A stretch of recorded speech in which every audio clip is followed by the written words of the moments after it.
Paz. Eu queria partilhar com vocês uma palavra de Deus para as vossas vidas. E a palavra que eu quero falar, ela está em Marcos, no capítulo 3, do versículo 13 ao 14. E essa passagem, ela também está em Mateus, no capítulo 10, do versículo 1 ao 4. E também no Evangelho de Lucas, do versículo 6, do 12 ao 16. Então vamos ler o que diz Marcos 3, no capítulo 13 e 14. Jesus subiu ao monte e chamou os que ele quis, e vieram a ele. Nomeou 12 para que estivessem com ele e os mandasse pregar. Então Jesus escolheu 12 discípulos para estarem com ele numa relação de amizade, amor e verdade. Então, aqui nós vemos Jesus subido ao monte. No Evangelho de Lucas, fala que ele subiu ao monte e orou a noite toda. Que só depois ele escolheu então os 12 discípulos. Vemos então, primeiramente, vemos Jesus buscando a vontade de Deus. Ou seja, ele foi até ao monte orar e perguntar a Deus quem era os 12 que Deus já tinha escolhido. E então Deus lhe revelou quem era, aqueles que ele já tinha escolhido, aqueles que ele já tinha preparado. Tudo já estava preparado, tudo já estava debaixo de um propósito de Deus, de um plano que Deus tinha e que ele já tinha desejado cumprir e iria-se cumprir. Então depois disso Jesus vai até aos 12 discípulos. Vemos que alguns discípulos eram pescadores e então Jesus os promete que aqueles homens, se o seguissem, eles iriam ser pescador de homens. Então aqueles homens o seguiram, deixando tudo para trás. Jesus Cristo os preparou durante 3 anos. Jesus Cristo discipulou eles, os ensinou e lhes pôs o nome de apóstolos. E então Cristo impôs as mãos neles e lhes deu virtude para eles abençoarem, para eles curarem, para eles libertarem o povo por onde eles passassem. Então eles foram enviados especiais de Deus para pregar, para testemunhar e falar sobre Cristo. Mas eu quero falar então sobre a relação que Jesus tinha com esses 12. Se nós formos ver, esses 12 eles estavam sempre praticamente juntos. Havia unidade entre eles, havia respeito, havia submissão, havia uma grande relação de amizade, de carinho. Eles amavam Cristo, eles tinham verdadeiramente uma relação de amor e verdade com Deus, com Cristo. E é isto que nós precisamos entender. Nós precisamos de querer estar com Cristo. Nós precisamos querer seguir os exemplos dos apóstolos. Em nenhuma hora nós vemos os apóstolos negarem Cristo. Somente nós vemos Judas o vendendo. E Pedro que negou Jesus 3 vezes.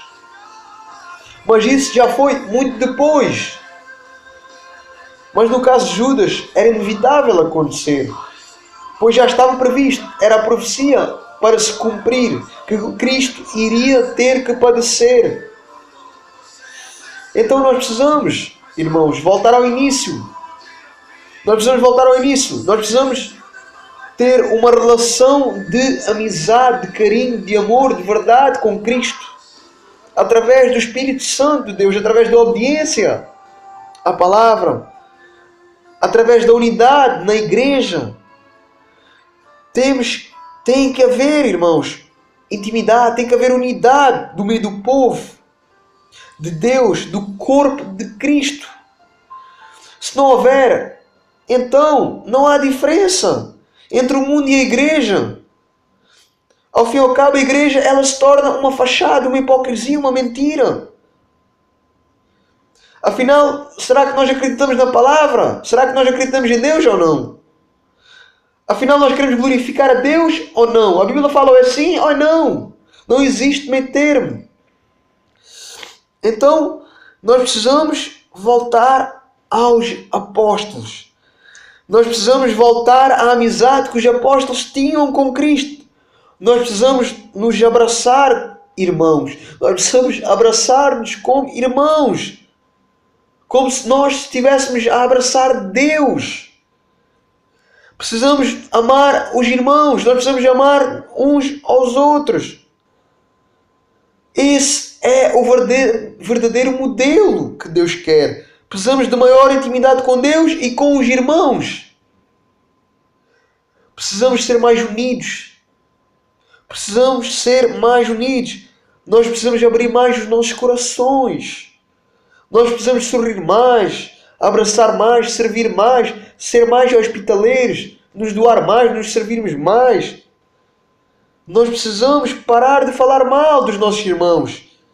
Nós precisamos deixar-nos de contendas, de confusão, de malicência. Nós precisamos parar de reclamar, de condenar ou de julgar. E nós precisamos primeiramente nos amar, estar juntos. Se algo não está mal, irmãos, então nós devemos orar a Deus e não murmurar ou julgar. Nós precisamos orar a Deus, nós precisamos chamar o nosso irmão e falar com ele, encorajar o nosso irmão. Chegamos ao pé do irmão e dizemos: irmão, vamos orar juntos, Deus vai agir, Deus vai mudar a tua vida, Deus vai te transformar. As pessoas, elas não vão querer sentir-se rejeitadas, elas não vão querer sentir-se condenadas, mas elas vão querer ser amadas. Cristo nos amou. Olha o que Jesus Cristo disse: amai-vos uns aos outros como eu vos amei. Irmãos, amai-vos uns aos outros como eu vos amei. Esse é o modelo.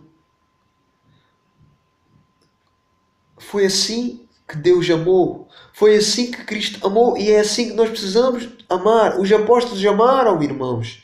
Então esse amor transbordava naquelas vidas.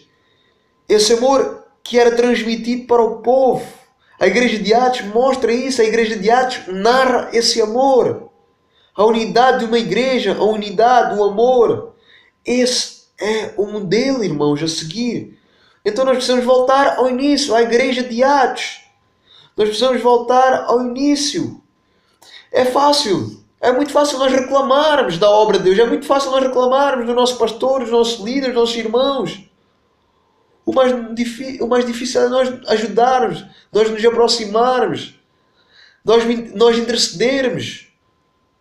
Isso sim é mais difícil. Então, nós precisamos estar cada vez mais juntos, nós precisamos nos doar mais, nos entregar mais, viver mais em harmonia, viver mais em unidade de espírito. Nós precisamos adorar a Deus em espírito e em verdade. Nós precisamos amar a igreja. Nós precisamos amar os nossos irmãos, nós precisamos amar a palavra de Deus. Nós precisamos amar, obedecer a palavra de Deus. Então, não existe pessoas ou igrejas perfeitas, mas existe aquele que vive para ser perfeito e para ser santo. Aquele que vive se preparando para o dia da sua redenção. O grande dia, o dia grande e maravilhoso para alguns e terrível e temível para outros. Para os que ficarem pela terra. Irmão, Jesus está voltando. Jesus está voltando. E ele vem buscar a igreja. Ele vem buscar uma igreja santa, uma igreja onde tem unidade, uma igreja onde tem amor, uma igreja que ama, que serve, uma igreja que obedece à palavra de Deus, uma igreja que vive a palavra de Deus. Deus vem buscar uma igreja que ama, a igreja que ama.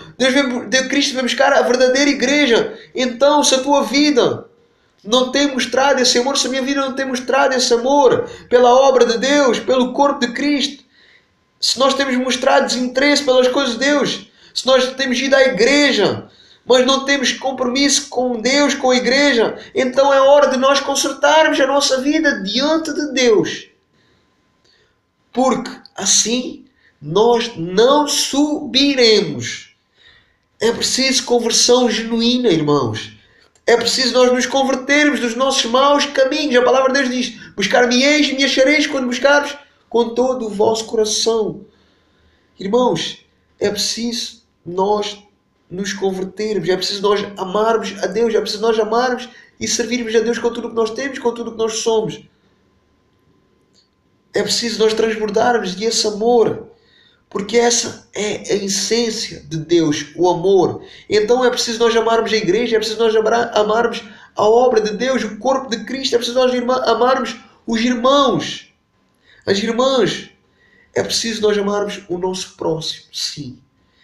Pense nisso. Reflete no que a palavra de Deus disse, naquilo que foi partilhado contigo. Que o Espírito Santo possa falar ao teu coração, que o Espírito Santo possa tocar no teu coração e que nós possamos ser, assim como os apóstolos foram, homens que estavam com Cristo, numa relação de amizade, de amor e de verdade.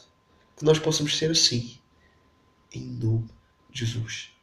Amém.